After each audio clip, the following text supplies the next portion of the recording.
Hello and welcome to GC360, your source for the latest news and stories from the heart of our community and beyond. I'm Isabellea Lende, and we have a packed show for you today. And I'm Jackson Schwartz. Whether you're a student, faculty member, or just someone interested in what's happening in our community, GC360 is here to keep you informed and engaged. Coming up, one Georgia College fraternity lands in some hot water. What's going on? Bottoms up, the city of Milledgeville imposes a new liquor rule for liquor stores. How does this affect the GC community? And the University System of Georgia announces a new medical school, the second of its kind in the entire state. Any guesses on where? This is GC360, where news comes full circle.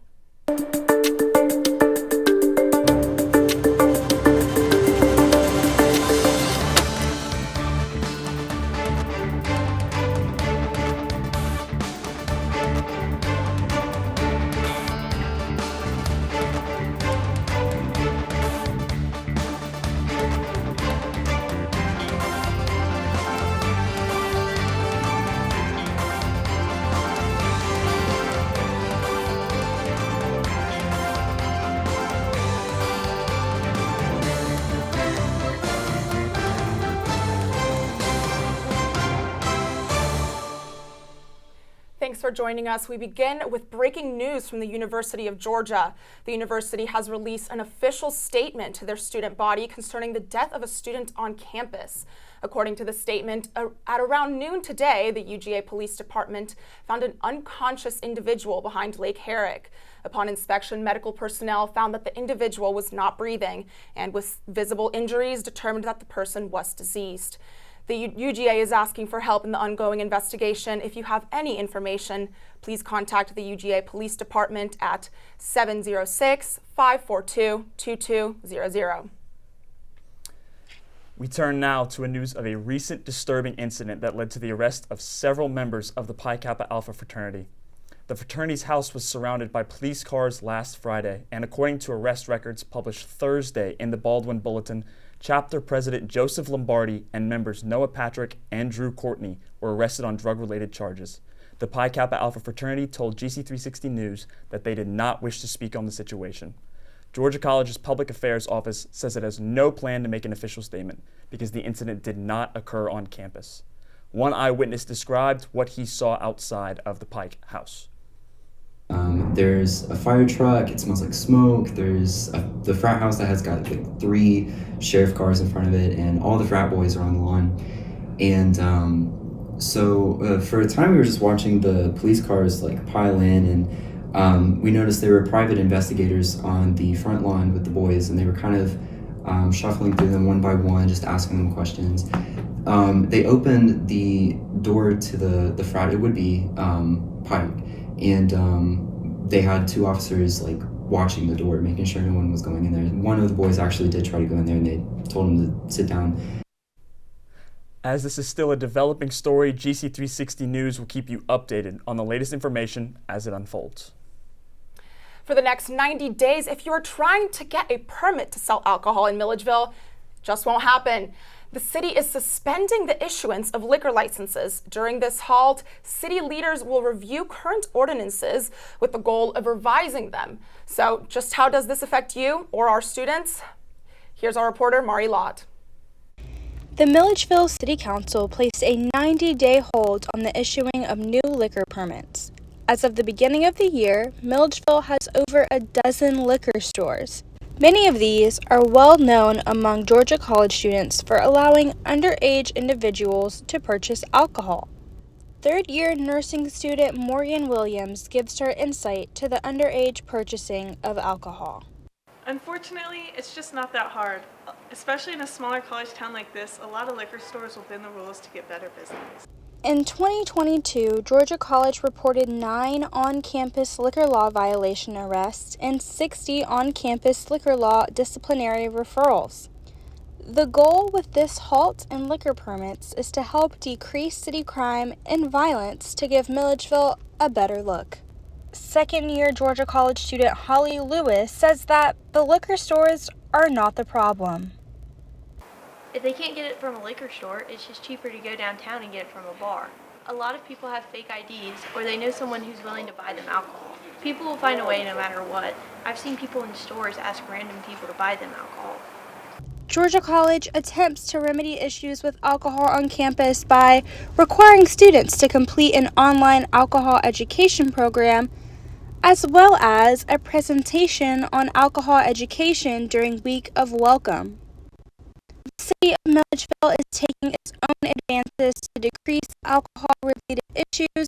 There might be additional work required at Georgia College. This is Mari Lott reporting for GC360.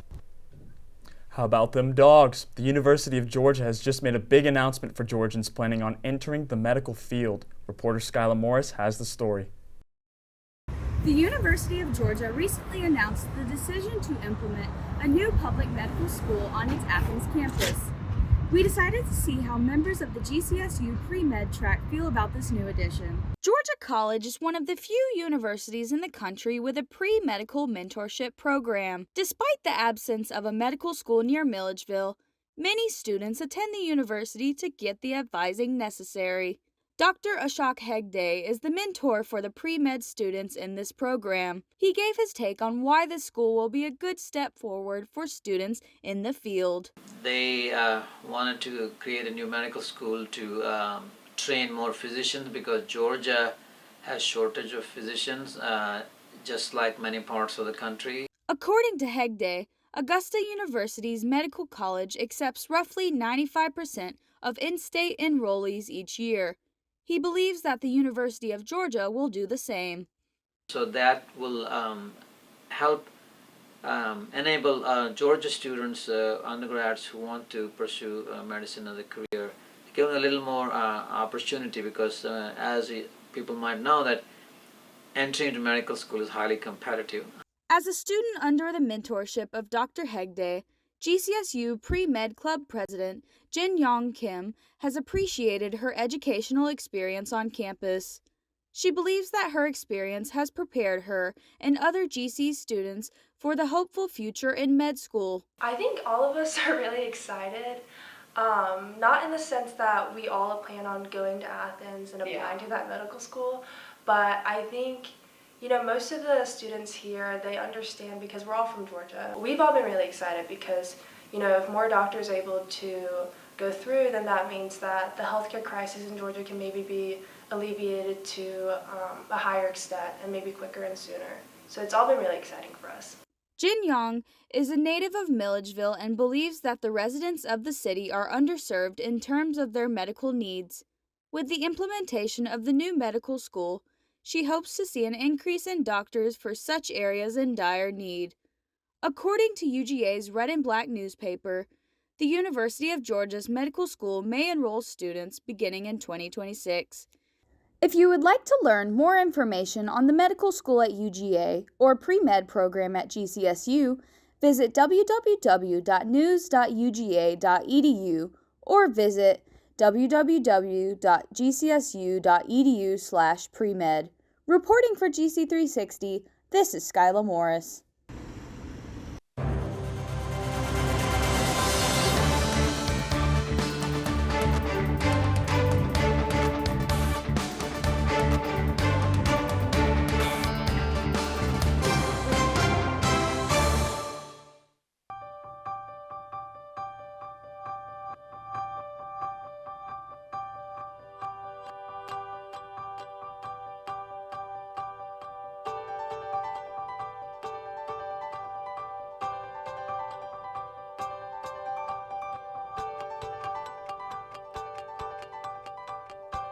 Welcome, listeners.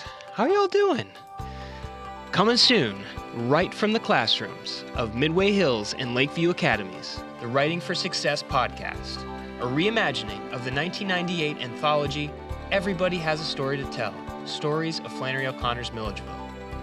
Baldwin County students will share their stories as part of this 100% federally funded grant of $385,000 to improve literacy in Baldwin County Elementary School. That sounds pretty good, y'all. Come check it out. Can't wait to see y'all there, or hear y'all there, or just hang out there. See you there.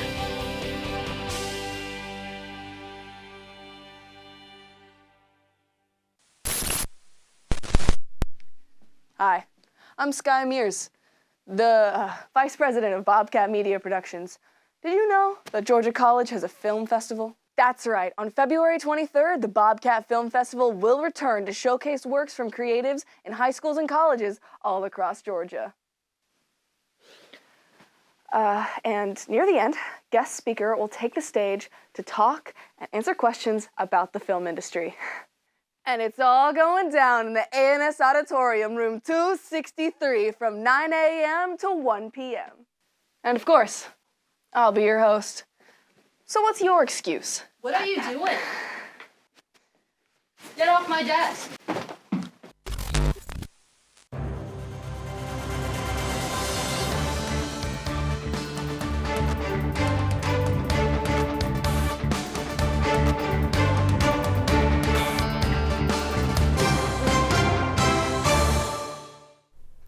Welcome back. Today on Bobcat Spotlights, we shine light on the remarkable achievements of students at Georgia College who are making a positive impact on our campus and beyond.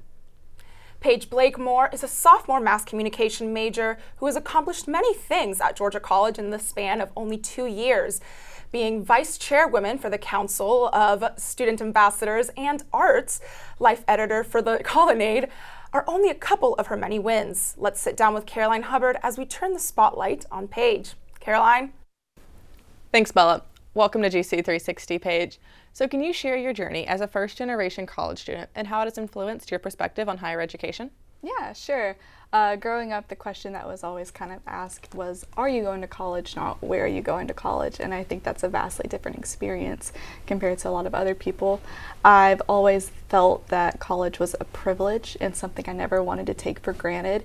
So when I came to college, I tried to take advantage of every opportunity that came my way, any involvement that I could participate in. I was right there front and center, and that's really influenced how involved I am now. Awesome. And so balancing multiple roles, from vice chairwoman of the Council of Student Ambassadors to your position at admissions office, how do you manage such diverse responsibilities? I think for me, the biggest thing is just waking up every morning and making a to-do list of like, this is what I want to get done today, this is what's most important, and then crossing each thing off as the day goes on. I try to keep a really positive, optimistic attitude about all the involvement that I have, because I know that it can get overwhelming and a little stressful at times, but just keeping that positive attitude I think really goes a long way, and it really shows to those around you and your peers. So congratulations on being awarded Emerging Leader of the Year. Thank you. And so what does this recognition mean to you? This meant a lot to me. It was something I was not expecting at all.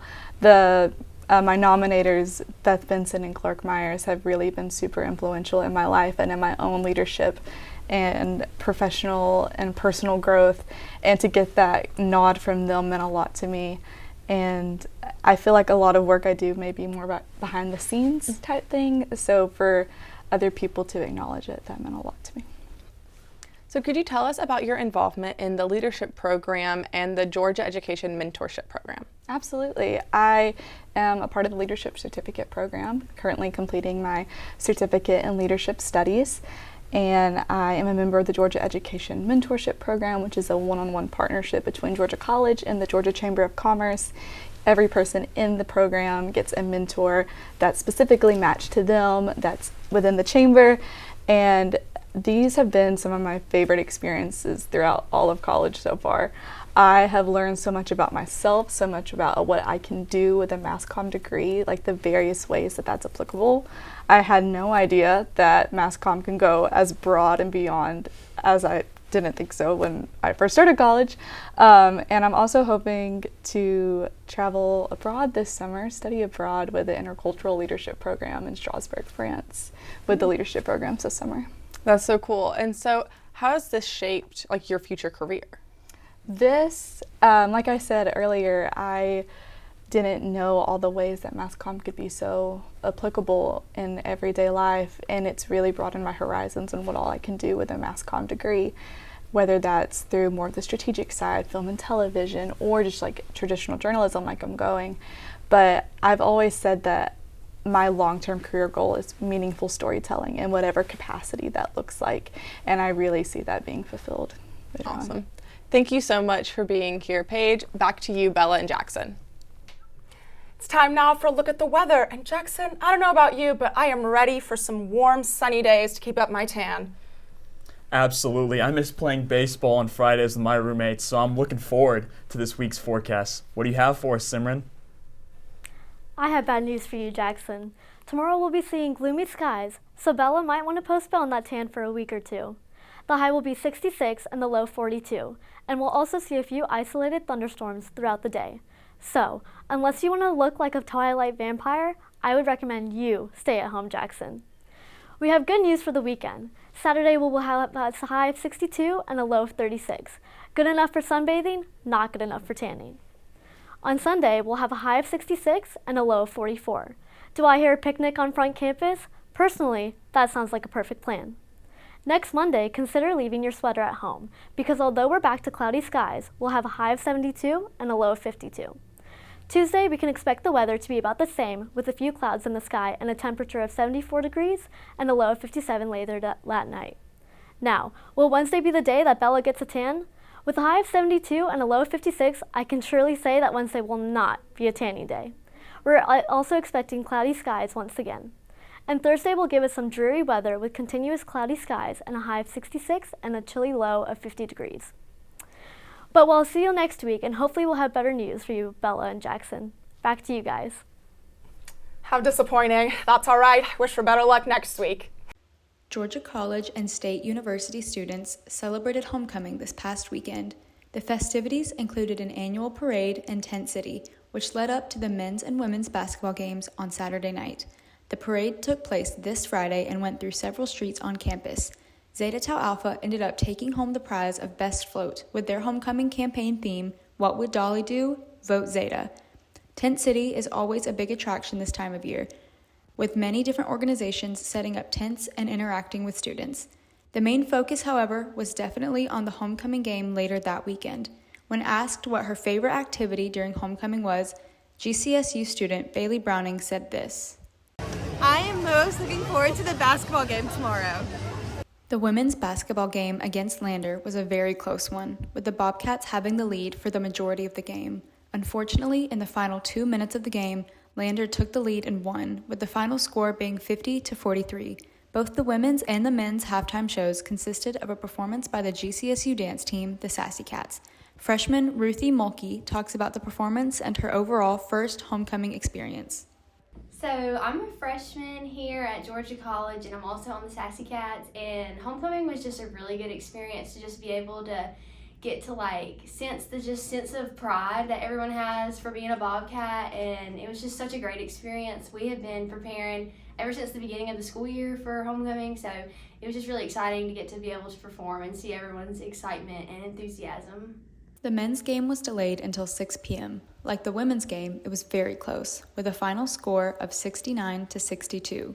Then it was time to announce the newly elected officers for the Student Government Association, homecoming Duke and Duchess, and then the King and Queen for this year.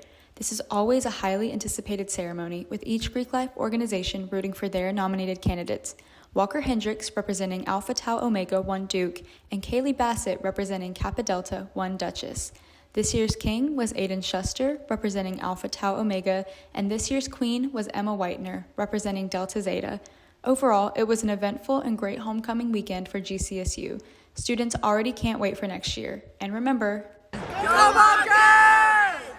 Reporting for GC360, I'm Greer Harper. Next on GC360, Sports with Skylar Morris. And who's not a lover of Taylor Swift? We'll take a look at the Cruel Summer, singer's most recent award. All this and more on GC360, where news comes full circle. We'll see you after the break.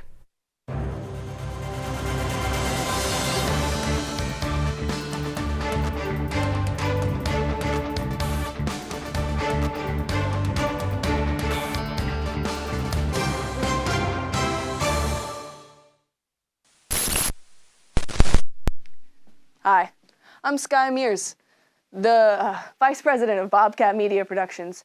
Did you know that Georgia College has a film festival? That's right, on February 23rd, the Bobcat Film Festival will return to showcase works from creatives in high schools and colleges all across Georgia. And near the end, guest speaker will take the stage to talk and answer questions about the film industry. And it's all going down in the ANS Auditorium, room 263, from 9 a.m. to 1 p.m. And of course, I'll be your host. So what's your excuse? What are you doing? Get off my desk.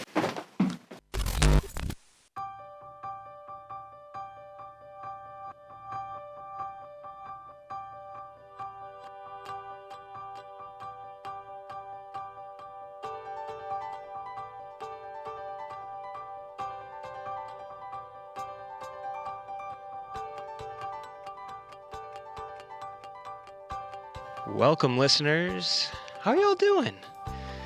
Coming soon, right from the classrooms of Midway Hills and Lakeview Academies, the Writing for Success podcast, a reimagining of the 1998 anthology, Everybody Has a Story to Tell, Stories of Flannery O'Connor's Milledgeville. Baldwin County students will share their stories as part of this 100% federally funded grant of $385,000 to improve literacy in Baldwin County elementary schools. That sounds pretty good, y'all. Come check it out. Can't wait to see y'all there, or hear y'all there, or just hang out there. See you there.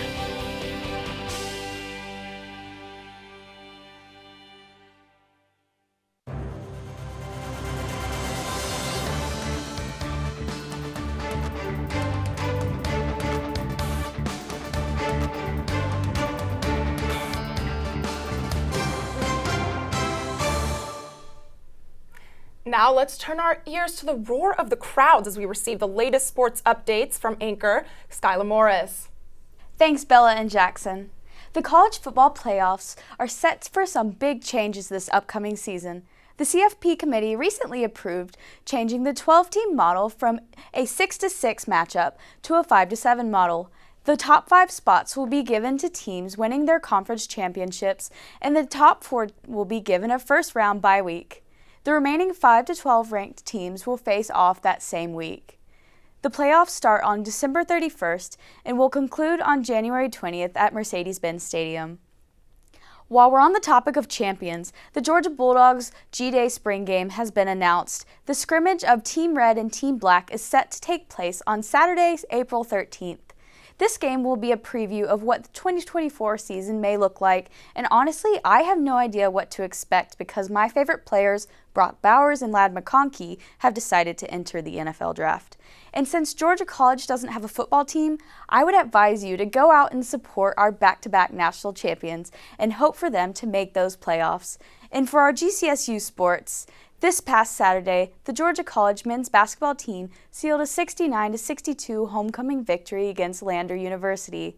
This game brought the Bobcats to a record of 12 wins and 12 losses, with a 5-win, 9-loss record in the Peach Belt Conference.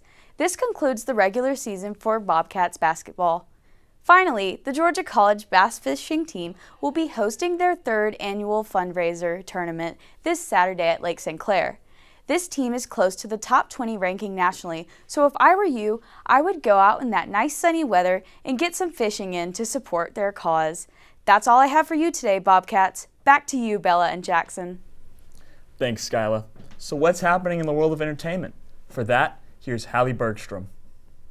Thanks, Jackson and Bella. This week was packed for the movie industry as both the BAFTAs, British Academy and Television Arts Awards, and the People's Choice Awards happened. The film Oppenheimer, which released in July of last year, dominated both award shows. At the BAFTAs, Oppenheimer won Best Film, Best Lead Actor, Best Supporting Actor, Best Director, Best Original Score, Best Editing, and Best Cinematography. And at the People's Choice Awards, they snagged one last award for Best Drama Movie. That's 8 awards total.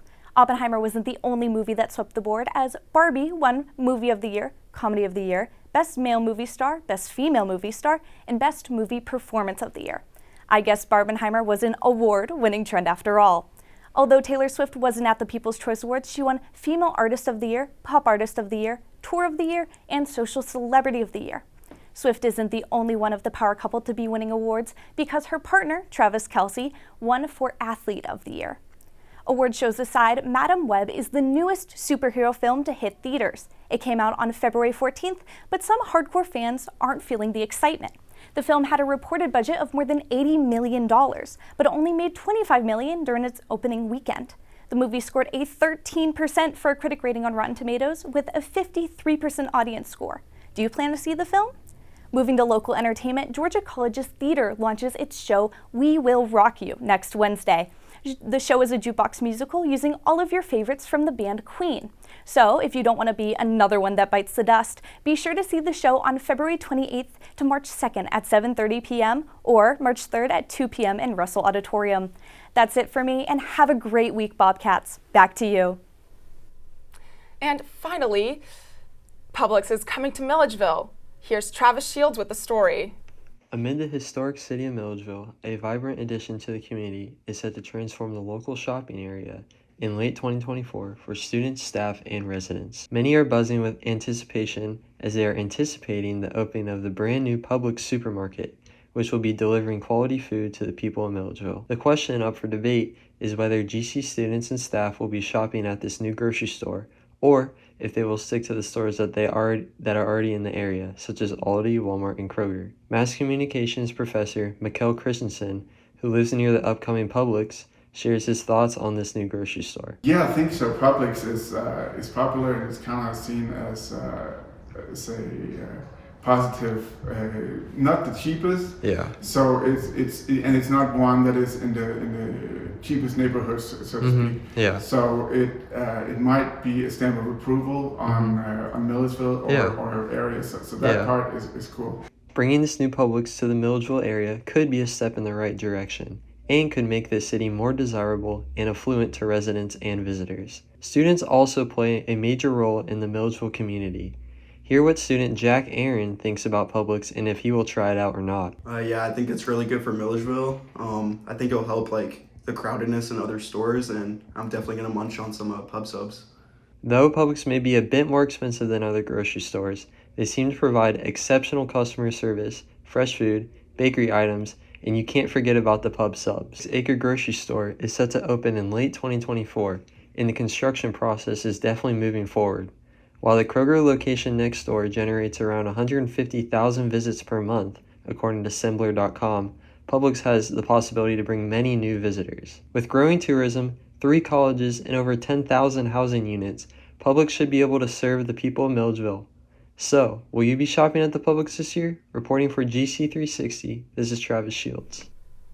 Well, that's all for GC360 this week. I'm Isabellea Lende. And I'm Jackson Schwartz. When we're not on the air, you can keep up to date with us on social media. That's at GC360 News on Facebook and Instagram, and at bobcatmultimedia.com/GC360. Thank you for watching. This is GC360, where news comes full circle.